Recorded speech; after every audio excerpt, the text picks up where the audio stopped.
you have come to pray. Are you really a Muslim? People are questioning me that.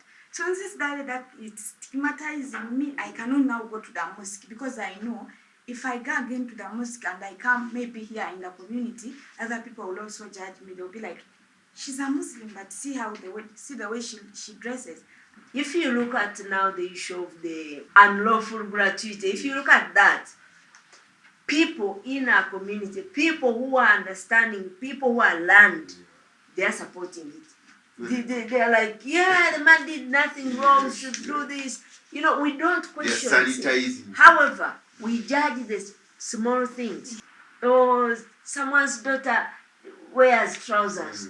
See, I think I grew up in my upbringing, I was always seen as a tomboy, someone who dresses in trousers.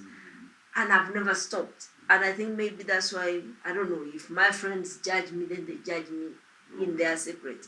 I think we should look at the deeds of people, the actions of the people, not what is on someone's body, what someone does for their personal life. I think that... Especially when it doesn't affect you. So I think we traumatize our children, their families, whereby someone can even be caned for just dressing the way they dress. Yeah, sure, someone can even be seen as immoral. You know, immoral. You know, looking at small things. I always joke with my friends, like when someone says, you don't kneel down, you are immoral, you are immoral. How do you know that I'm immoral? Because we breathe standing, you think we are immoral? No, you don't. You should look further than just the external. Yeah, look at the level of humanity I have. How do I support my people? How do I support my neighbors? How do I talk to them? Not just because you've seen me and you see. I may be not wearing the hijab, but being very horrid, more holy in my heart than you. Yes. So why don't you leave some of these things to my God who created me to judge me? You know, why do you judge me? Why are you judging me? How can we tell if you put two people here? How do you tell who is righteous? How do you tell who is good? By just looking at them. That is perception. There is a hadith which the Prophet said that if Prophet Muhammad, if the whole world was not sinning, God would remove everybody and bring in others so that some of them at least can sin. That shows that humans are created imperfect. Yeah, we are imperfect. So when you are trying to force your colleague to be perfect on a particular issue or situation, know that you also have some level of imperfection. So you need always to stop being judgmental and being extremist. And I think really, I read this book, The Concubine. There is this character in Homer. Homer is the most perfect woman that every man. But she was perfect in her imperfection, but she wasn't. Because the moment you are born human, you have imperfections.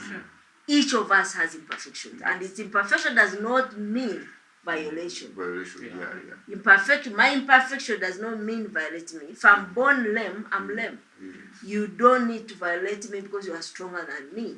If I'm born woman, I'm woman. You don't need to violate me because you think you are stronger than me. If I'm born beautiful, I'm beautiful. You don't need to violate me because I'm beautiful. You see people who are beautiful being abused. Hey, we don't know that one. Because we always find trivial things to ruin our people, to take away their self-esteem for nothing. I think that's not what it is. Violation is a violation. Human rights abuse is human rights abuse. Human rights are human rights. And people should learn to respect human rights without necessarily knowing what kind of person am I respecting. What I learned with people, what I do is okay. But what Tanya does is not okay. So for me, to have 3 wives is okay. Yet even I can't afford them. Yes. But for Tanya to wear a mini skirt is bad. very, very wrong. So That for me, I think that is where Double all of us standard. will be wrong. Mm. Like, let Marvin be, because I will never be Marvin. Yes, Marvin yes. will never be me. That is true. So the only thing I have with Marvin, what brings We us share. together, Yeah. and what separates us, respect what separates you with respect. Marvin, and respect what brings you together with Marvin. Then you will live. Yeah. But as long as we are still, Marvin, the way he puts on the glasses is like, the hand is a deco.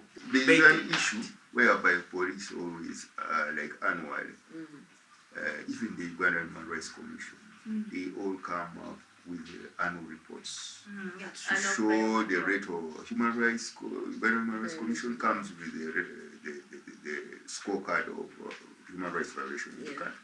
Then the police comes up with the scorecard of crime in the country. Then the parliament, each MP has got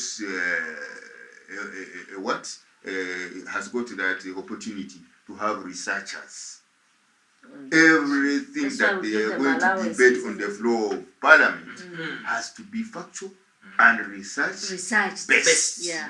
So when you are going to make a big or major decision over something like diapers, where children, the sick, and elderly all use it, those are the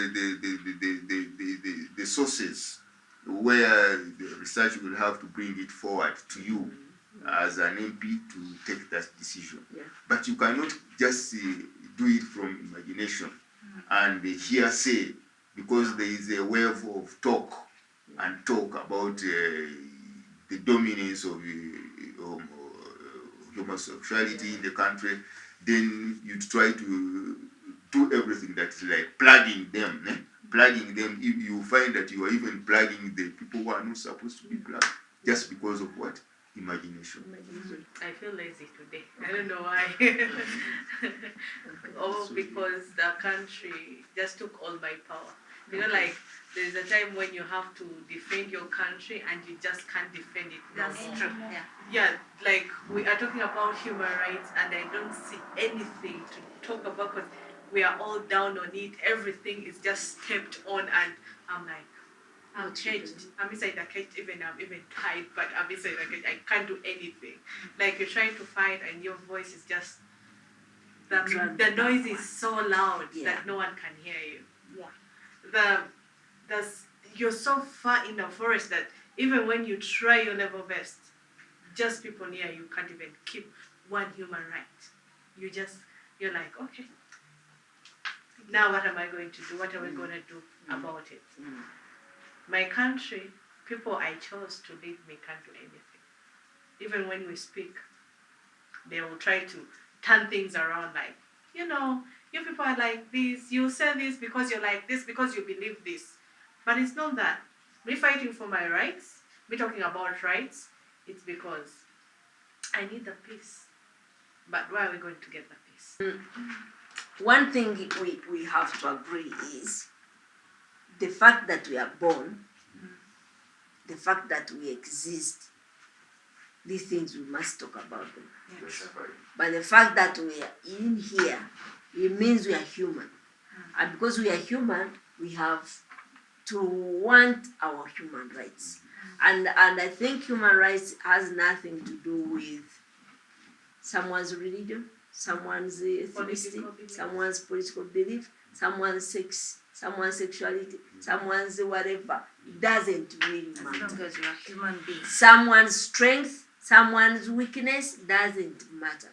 Human rights are human rights. The way that spiritual being created the world, he made people to have their rights. Whatever you are created with your legs, with your arms, with your eyes, with your mouth, all these are your rights. And anyone taking one of you away, breaking one of you off, is taking away your human rights. Not understanding a human being, not understanding a person does not take away their human rights.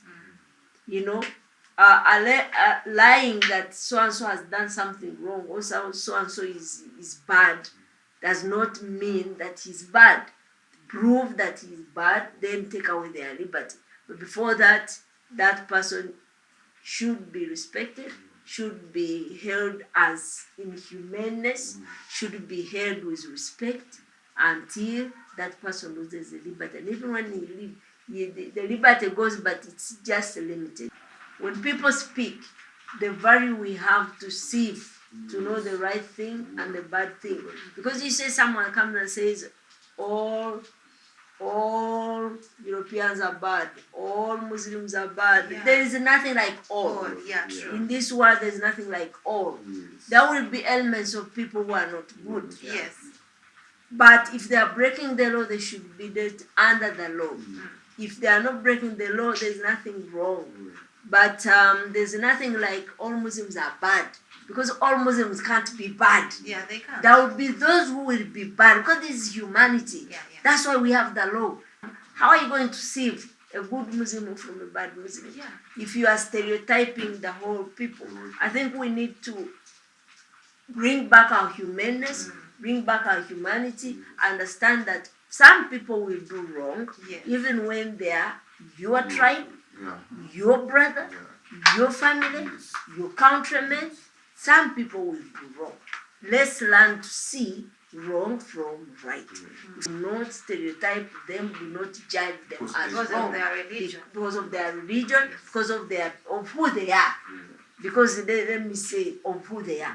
Don't judge them. If someone does wrong, present them in the law and let the law judge them according to the evidence you present. So short of that, there's no human being that should be victimized for who they are, for what they believe in, for how they live their life.